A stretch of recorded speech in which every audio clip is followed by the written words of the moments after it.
You have to make them feel so cool that they have your stuff, or that they know you, or that they knew you first, you know? When people feel represented, even a small product can become something they proudly claim. I think months after we got like the first order from someone we don't know, and I was like, whoa, we don't know this person, we have no connection. That's like a big milestone for us. But we weren't taking it so seriously. Raghad Murad is the founder of Waggish, a UAE-born creative brand that transforms Arabic culture, humor, and everyday moments into products people collect, gift, and identify with. Like a product doesn't fail unless it was done without intention and thought. This was a bad idea, for example. It insulted someone or insulted everyone. Like for it to actually be like, okay, this is bad. We talk about scaling a creative business, building a brand people want to be a part of, consumer psychology, major brand collaborations, and why consistency is often the biggest competitive advantage in design. Perfect.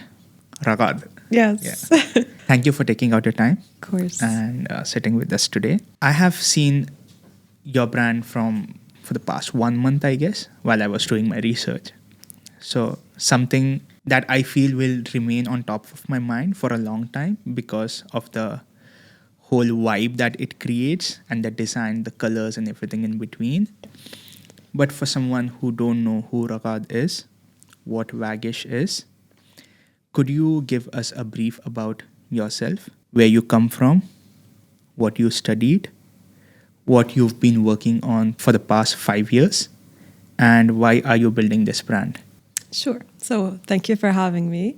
My name is Raghad Murad, and I have been designing since 2016, like digitally designing. Before that, I was designing like just with paper and a pencil.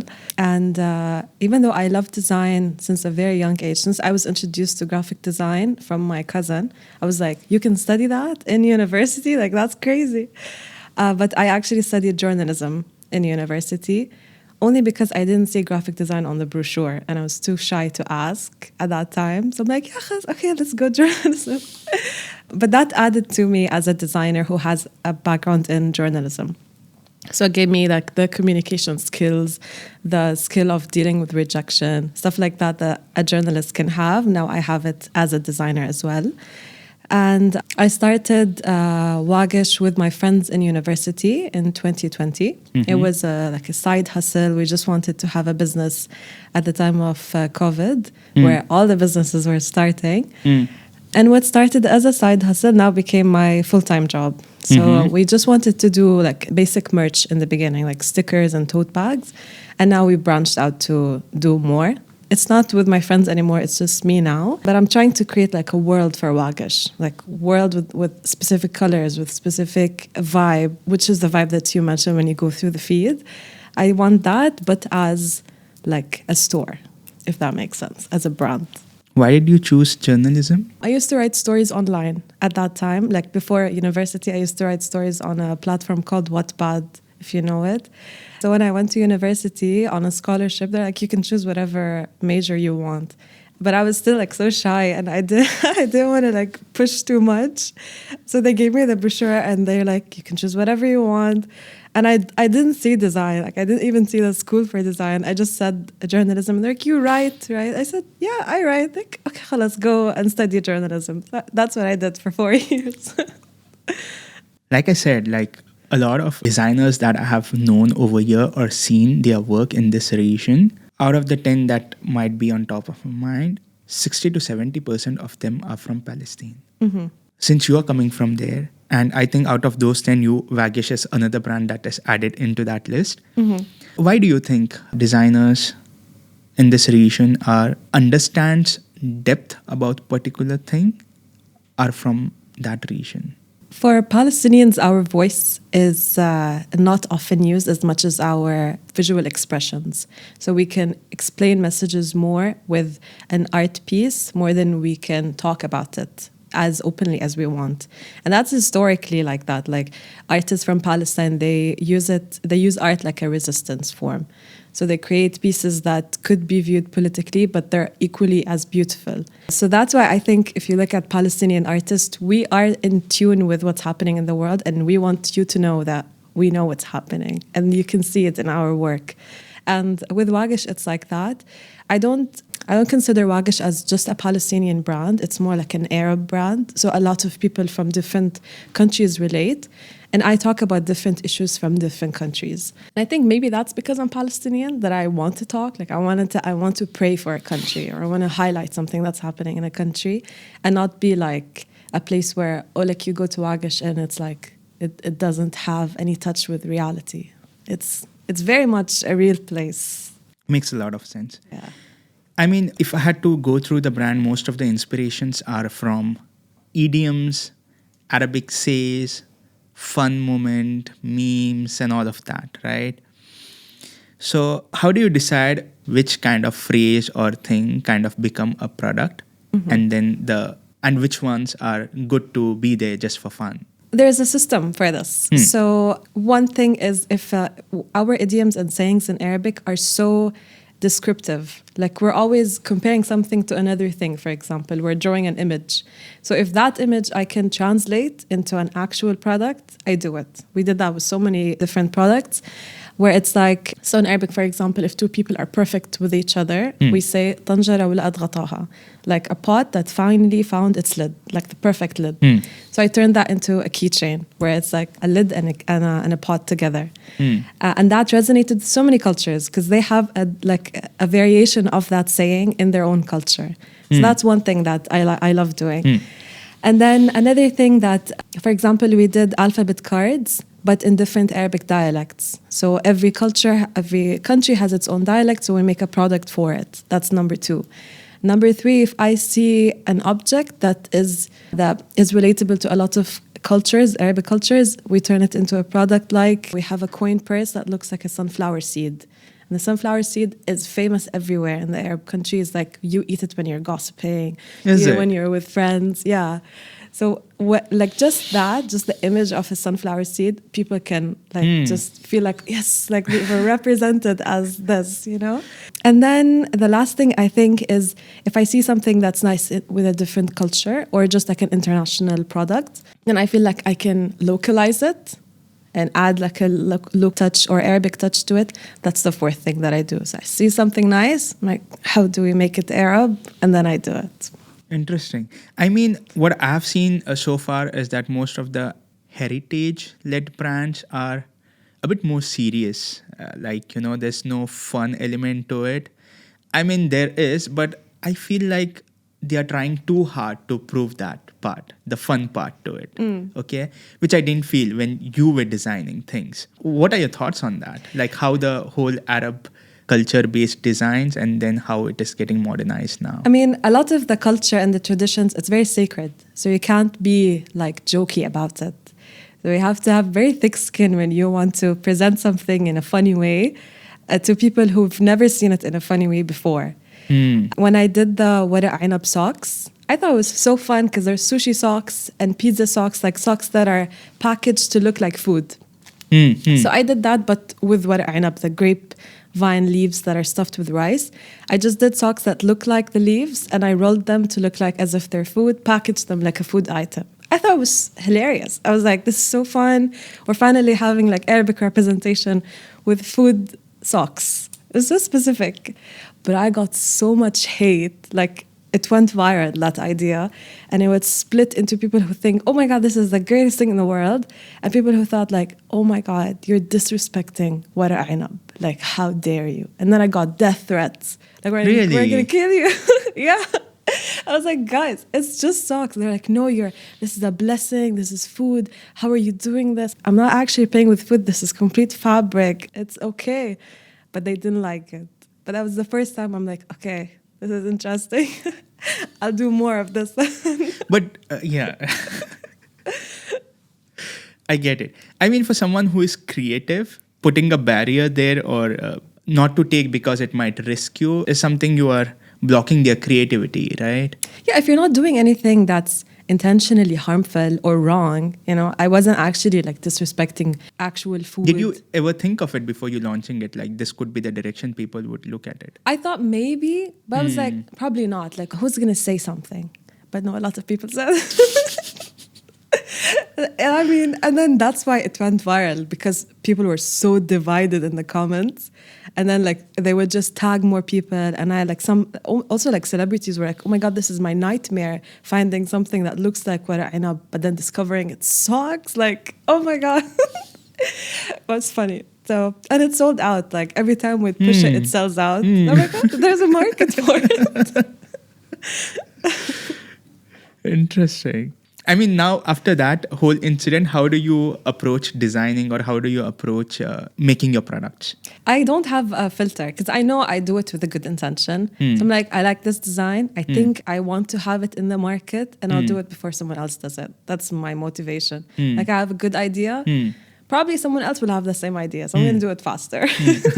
That's it. That's my driving force. Lovely. I mean, let's go back to the business side of things now. From what I have seen is that you mentioned somewhere that, you know, you started barely with anything. Like you had like 600 dirhams to be specific in savings and then you wanted to test out and all of that. Yeah. How were your first 6 months when you just started Waggish? So it was at the time with my friends in university. That's why 600 dirhams. It was times 4. And that covered the license fees, like getting business cards and stuff like that. And the first... not just 6 months, the first year almost, it was only friends and people from university that knew us. Where did you study again? American University in Dubai. Okay. So like we had a big community there and then people knew us from like friends of friends, stuff like that. I think months after we got like the first order from someone we don't know. And I was like, whoa, we don't know this person. We have no connection. That's like a big milestone for us. But we weren't taking it so seriously. Like we were just designing for fun because we wanted to design. And we're just pushing out stuff that we can produce at low quantities. It was just like no risk. Like, zero risk almost. It only got serious 2 years into the business. That's when I was alone in the business, and that's when the business collaboration started. And that's when like, okay, people started seeing Waggish as like a serious design brand, not just a sticker shop. And that's the image I wanted people to forget, because every time I would say, oh, I have Waggish, like, oh, you do stickers. No, I don't only do stickers, because they make it feel like such a small business. Until now, I felt like, okay, people stopped calling it a sticker business. Like, oh, it's a creative business or a variety store, anything like that. It's not just limited to what we started with. Interesting. I mean, for something that just started with the whole passion and design, and then kind of now you are doing collaborations with Subway, DET, Cinnabon, and big brands like this. How did that start? So when you build a brand that's as consistent with style and colors, people start associating a specific style with you. And then they see, okay, there's a creativity that's going there. How can we put that into our own business? And I think that's how it started. Like, okay, Waggish does, at the time, like stickers very nicely. Can they do stickers for our business? Because like they saw a certain quality, a certain style, a certain way of thinking. And that's how it started, and that's how it continues. Like Cinnabon, like Rimmel London, like all the brands that we worked with, they recognize that we have a style. Please implement the style with our branding. Like that's how it's working. Like, we love what you're doing. Can you do it for us? So this became like an exclusive Waggish edition, or how was it? Sometimes it's a collaboration where it's Waggish X, the brand. Sometimes I'm only commissioned to, they just buy the design basically. But you can still see the Waggish touch. You could still tell like this is a Waggish design, which I'm very proud of. That I reached that level that my style and brand is recognizable like that. It has its own identity. Yeah. I mean, for someone who has seen the work in the first instance, they can easily recognize it for sure. Like for me, after this, if I see somewhere something, I can resonate for sure. Yeah. I had a video about this on social media that because for the 6 years that we're in business, we use the same color palette. Any product that you get from Waggish, if you compare it to a product from years ago, they will match colors. They're always going to feel like it's from the same place. And that's like how people are like, it got stuck in their brain that those are the colors for Waggish. Sometimes even people see like a colorful billboard and they send it to me. They're like, oh, this looks like Waggish. I'm like, yes, looks like Waggish. This is what I want people to think. So yeah, alhamdulillah. I mean, a lot of brands struggle to reach there. a lot, in order for them to be known for what they are, right? But because you need to push a lot of content, I think, to be so consistent, like so strictly consistent with your brand image, like to guard your brand over years to like get legacy feel to it. You can't start having legacy. Some branding projects that I did in the past, they were like, we want to like build legacy. I'm like, I can't do that from a branding perspective. Like you need years to do it. You need to keep doing content and trying and pushing a certain message in so many different ways for it to like resonate. It doesn't start from day one. when you sit to design anything, what is the first intention you have when you put your pen down? For a Waggish product or for a brand? Waggish product. Or maybe let's do it Waggish product first and then for the brand. How can I make it Arabic? That's the first thing. Like how can I push either Arabic language or an Arabic culture? I do that with also brands, like because I put the hijab as well. So whenever I work with brands that I can have a hijabi character, I do that. So it's like, you know, like I did it. Like I included her because I wanted to see myself in this design and not in the basic hijab drawings that you would see before. Like, no, this looks like me or this looks like my friend. When I collaborated with Benefit for their Eid post, I included a girl in the hijab and I referenced like this is like my friend and I tagged her when I posted about it. So I like doing this. I like seeing myself or my community or my culture or different cultures in the work that I produce. Lovely. For someone who is running a creative-led business, more often than not, they have to kind of prove a point to someone that it's a legit business. Let's say, for example, in your case, you had been on Shark Tank Dubai, right? You had to prove the investors that this is a cultural communication led business and the numbers also would not be as same as how other traditional business models would That's be. true, yeah. Why do you think so that happens? It's like a trope, you know, oh, I want to become an artist. Like, when are you going to get a real job? Because art is not going to feed you like or pay your bills.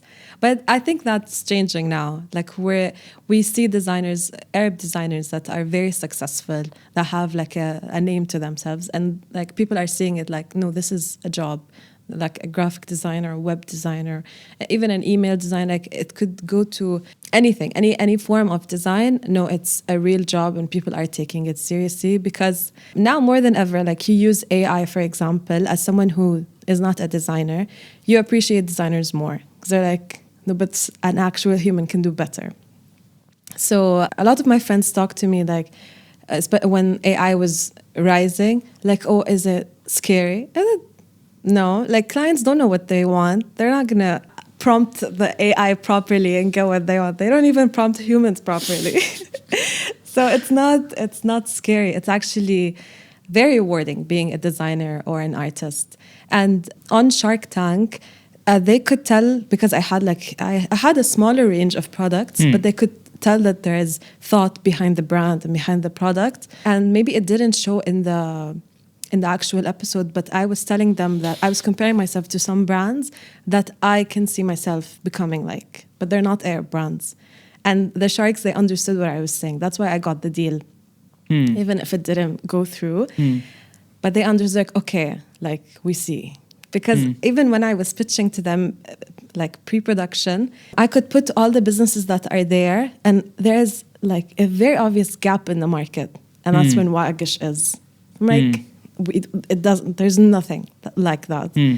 So that's how it's like, okay, like this is a serious business. People will take you seriously. Were you still doing collaborations during that time when you appeared on Shark Tank? I was like fresh, I think. I did a couple of collaborations before. Okay. Yeah. It happened after the subway, after my collaboration with AUD. I like did say that in the episode, like I collaborated with these brands, you know, like it's trustworthy. These brands trusted me, so you can trust me. Yeah. Interesting. Could you give like a step-by-step process for someone who is creative and has their own taste for things? How can they turn their whole passion, their taste, and their creativity into a product, and then that can become a business? What are the step-by-step guide?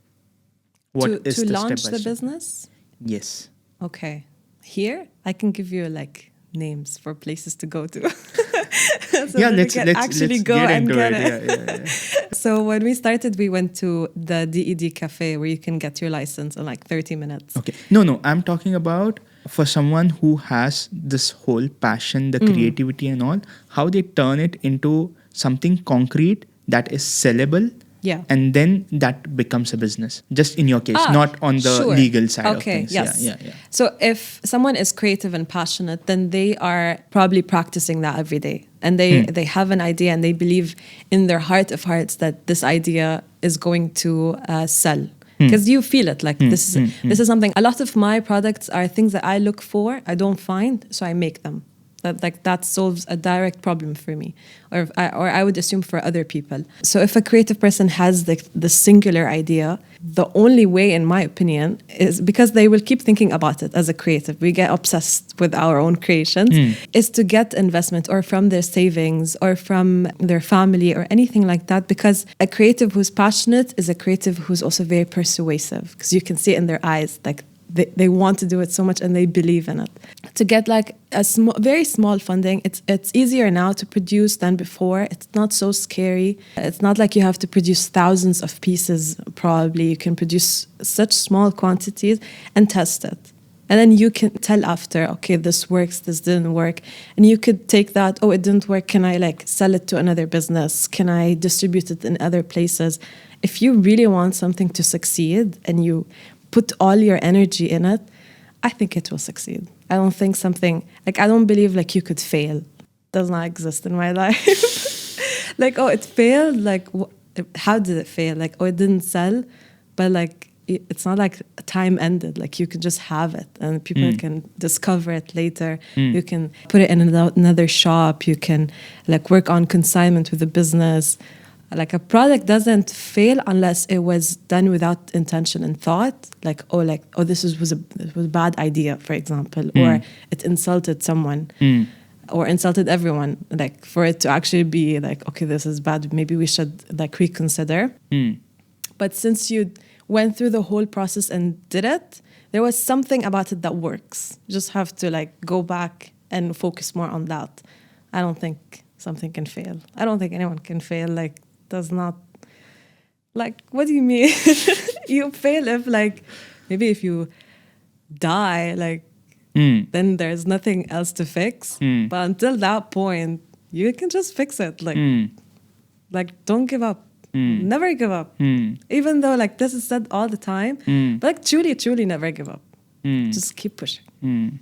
Interesting. I mean, for products that are small ticket products, let's say, for example, stickers or any other category, okay? The efforts that goes into it is huge in making it, the creativity and all of that, right? But the numbers that you would make out of that thing is not making justice to it. True. Right? How do you go about balancing that? Like the effort that is going in and the numbers that you are making for. I mean, stickers, for me, I don't expect a lot of profit from them because people don't buy them as like prized art pieces. It's like the most approachable art piece that you can buy is a sticker. And it should be like, oh, like mine ripped, I can just buy another one. It shouldn't feel like, oh, this is like, I invested so much in buying this sticker. That I feel for Waggish, if I'm only talking about Waggish, I make more of the profit from the business collaborations. That's when my margin is low because I'm designing them myself. And then that's entirely profit for me. And then I pour it back into production for other products. That's how I maintain that the products are low. Even if they're high cost, they're still low priced, like affordable products. Because I do all my money from another source. That's how I keep it balanced. Okay. Yeah. Makes a lot of sense. Who are your ideal target audience? We have them from 13 to 30. That's our ideal target. Like 13 is like kids who their parents buy them stuff. And then up to 30, even 35, these are people who are like cool and they like a unique gift, for example, and then they buy it. That's our range. Okay. We have obviously younger and older, especially in events.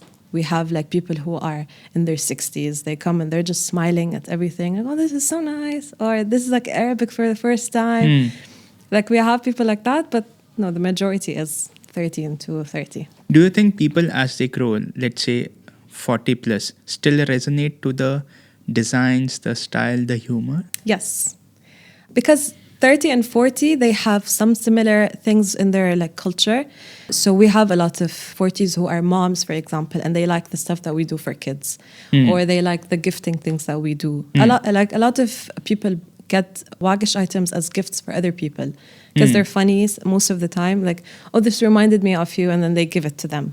That's why like the age range isn't like so sharp. It's very much like a gift store or like a creative store, so anyone can get something. Yeah. Lovely. Let's take a different direction now. Okay, this is more on the advice side, I would say, for founders. Okay, considering the goal that we have. Let's say, for example, if someone wants to start a business, okay, in the whole creative side of things, maybe be it design. I'm not talking about selling the service as a designer, but someone who wants to build a product and do it, right? What are top 5 mistakes you would recommend them not to make? Ooh, okay. I would recommend them not to make. So I have to put all the negatives. If there are people who are posting very sparingly, like whenever they feel like posting, then that's very bad, especially on like the algorithms on social media. Sometimes with the creatives, that if they have very long time between their releases, then people tend to like go down, especially if they're not like a high-end like business or creative that people are anticipating their every launch. Then that maybe they'll forget about them, or they feel like, oh, this is too long between their releases. Because people are always asking, like, oh, what do you have now? Like, what do you have new in the store? So if they don't have an answer for months, I think that's like scary. If they don't have anything that's like entry level to their creative pieces, like if they have, I mean, I'm talking from my own perspective, but if everything you have is priced like almost the same, and you have nothing that's like for people who want to own something from you as an artist or a designer, but they can't, like have merch that's lower price for them, for people who just want to get something from you to support. And I think that's like, if you do it in a smart way, in a creative way that's on brand, I think that alone is How like do you do it in a creative way?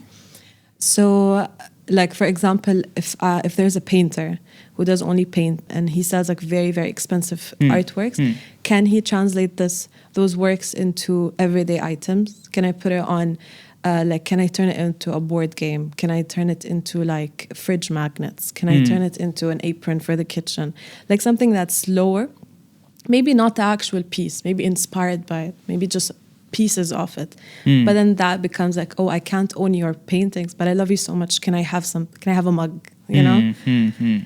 I think that's a very successful. I have 2 more advices. What could it be?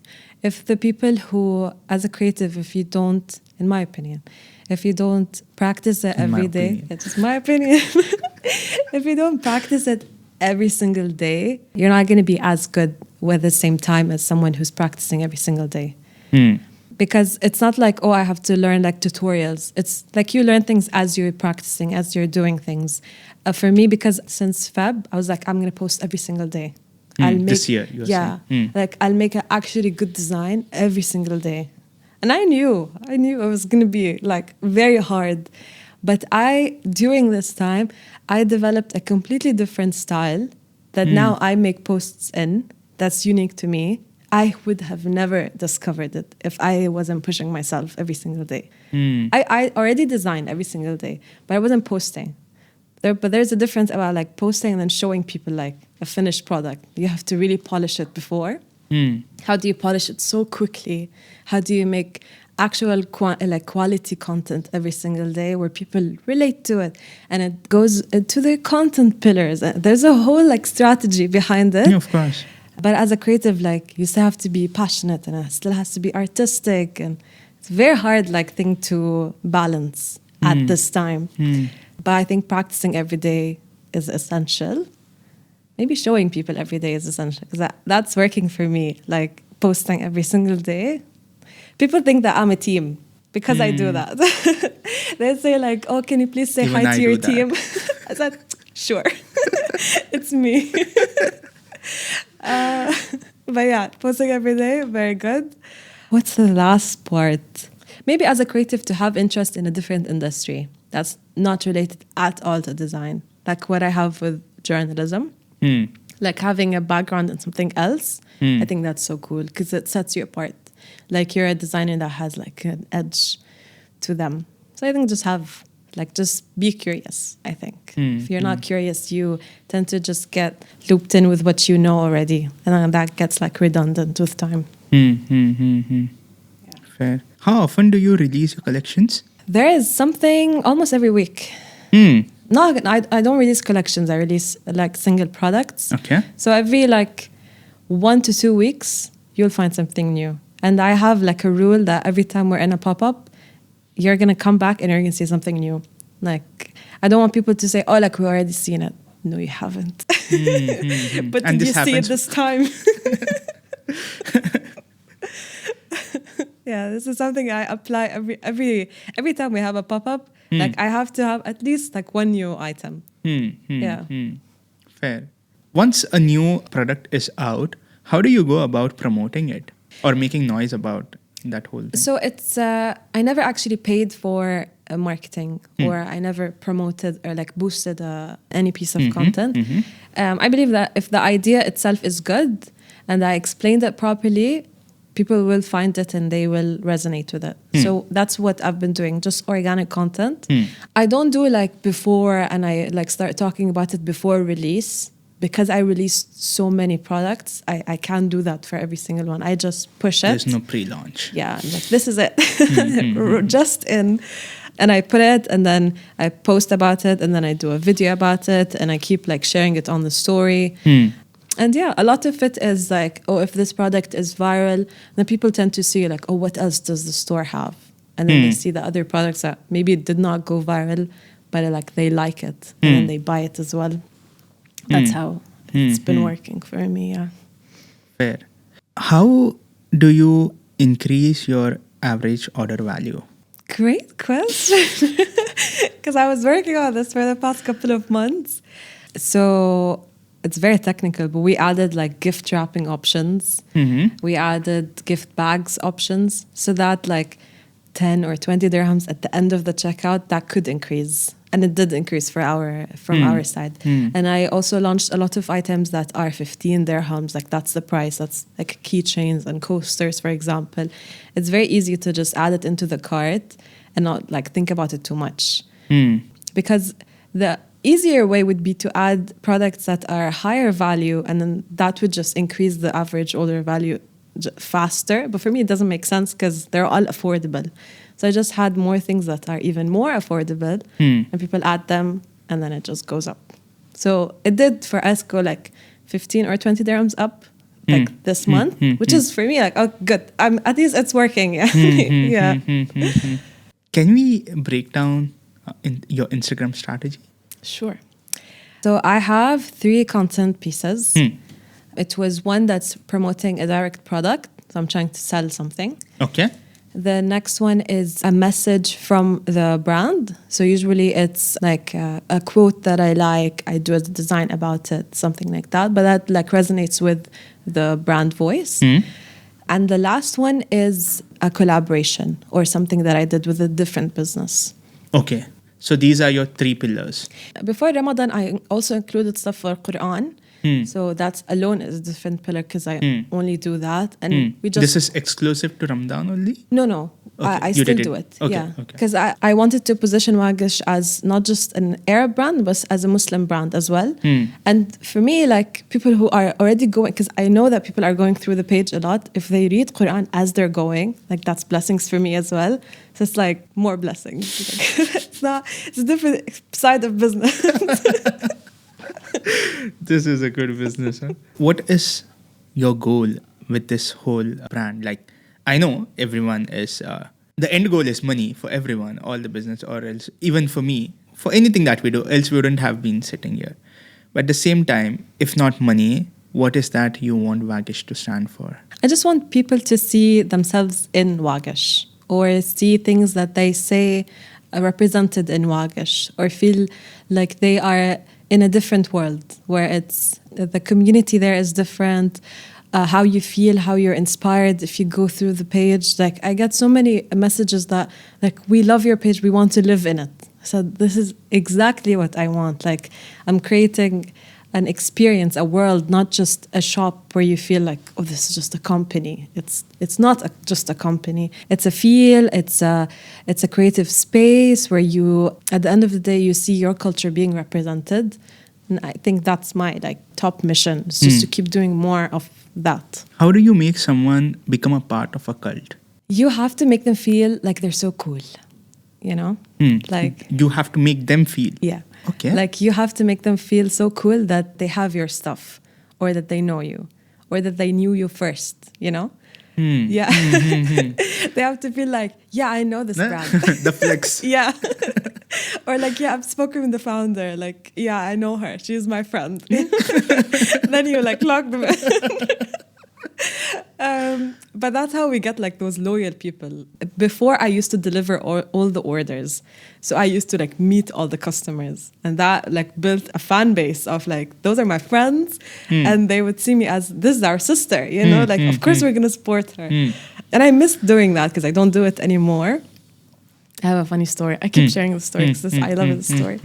Because before they used to tell me like, Raghad, you're a girl. How are you delivering orders? It's very dangerous that you're going up to people's houses and delivering. I'm like, this is my business. I'm so proud that people are actually paying money to get my items. I'm going to go up and I'm going to meet them. Like, and this is my thing, you know? So one time I had this girl, she ordered a couple of stickers. And I went up to their house. I finished work and I went up to their house, and her dad opened the door for me, and they're like, oh, we thought you're the cake. I said, what? Like, they're like, oh, we ordered cake. We thought you got the cake. I said, no, I just got something for your daughter. And he's like, oh, come in. Like, let's all eat the cake when it comes together. And everything, obviously everyone would say, Raghad, don't do it, right? I did it. I think because I felt like they were such a cute family. Obviously, like I saw zero red flags. And I just went in and I sat with the mom, and she was telling me that she wants to start a business. And I was just talking to the dad and talking to the girl until the cake arrived. And I'm like, okay, guys, I have to leave now. And I left. And the entire family followed Waggish after. And I'm like, this is such a good marketing strategy. But this is how you get people to appreciate the business. I mean, the personal touch when you have with your customer, that Yeah. is something else, right? It's true. I remember a friend of mine as well. He's a designer again. And he used to design stickers. I mean, he used to just design stickers. And he started during COVID, I guess. And his brand name was called as the Garib Designer. Okay. In India, the word Garib means poor. Ooh. Oops. Gharib is like Gharib, right? Yeah, okay, yeah. different. Yeah, okay. yeah. So his brand name was the Garib Designer. I mean, he used to make really cool stickers. Yeah. I started collecting stickers and putting it on my laptop after seeing his. Like the humor was completely like, the corporate world, like, I'm done with this. I need coffee. I need flour. It was so cool. And the way he delivered was something similar. I did place an order, okay, and I placed an order, and this is in a city called as Bangalore in India, which is like, the traffic is at an insane level. This guy, instead of just dropping it, he decided to come and deliver it to me, okay, and he had asked me which time you would be available. I had told him 6 to 7, this is the time. And then I happened to be at my other friend's place where we used to sit and work together. Okay. So he was like 6 to 7, right? This is the time. I'm like, yeah. But I'm at my friend. He's like, cool, I'll come. And where are you headed after this? I'm like, I'm going home. Which direction? Oh, I'm also going in the same direction. He came, he gave the stickers and all, and he drove me back to my place. See? We had like good 30-40 minutes talking about the whole, and that's when I started picking his brain also. And he also was saying how this whole thing he's trying to do and all of that, which was really cool. And that still remains with me. Like if I had to go, recent times there were no much new collection. I pushed him like, when is the new collection coming in, or when do I place an order, because I bought a new Mac and I wanted to put all the new collections on it. It was not happening. But the small gesture that he did still remain, and that customer will remain with him forever. Exactly. Yeah. So when you mentioned this, I'm like, oh, this is something I have experienced firsthand. Yeah, because you have to show up, especially if it's like a growing business, a small business. You can't act like, oh, I'm the CEO, or I'm the founder. I'm like so far away from my customers. Like, no, these are the people who are actually putting the money in your bank. Like, show up for them and talk to them. And people who are, I just saw a TikTok about it. Like, you don't go to a small business for the quality as much as it's for the customer service, because you expect to be treated warmly, more warmly than if you go to a more corporate place. So if you're not in touch and they feel like, oh, this is like weird, yeah, they wouldn't connect with it as much as if it's like, no, like this is the founder talking to me. And it's like, yeah, now he's my friend, and they would help in more ways, for example. I think another way is not gatekeeping. For Waggish, not just the normal customers, but I have a lot of other businesses following that are design-based. And sometimes they ask, like, what are the programs that you're using and stuff like that? Which factory do you work with? And I give them. Because don't feel like it's not like, oh, if I give them the factory, now I can't produce. And if I produce something, it's not going to be as good. Like there's space for everyone to exist, So when they feel like, oh, this is a business that actually cares and is like helping, then they feel like, okay, like they have more loyalty to the brand. They feel like I exist also in this space, not away from it. I think that's another tip and trick. Every week, we sit down with founders, operators, and brand builders shaping the future of commerce. If you enjoy these conversations and take something away from them, please subscribe to the channel. I'll make sure we keep bringing you better guests, better stories, and real lessons from people building on the ground. I am Sohail Sayed, and this is Commerce Couch.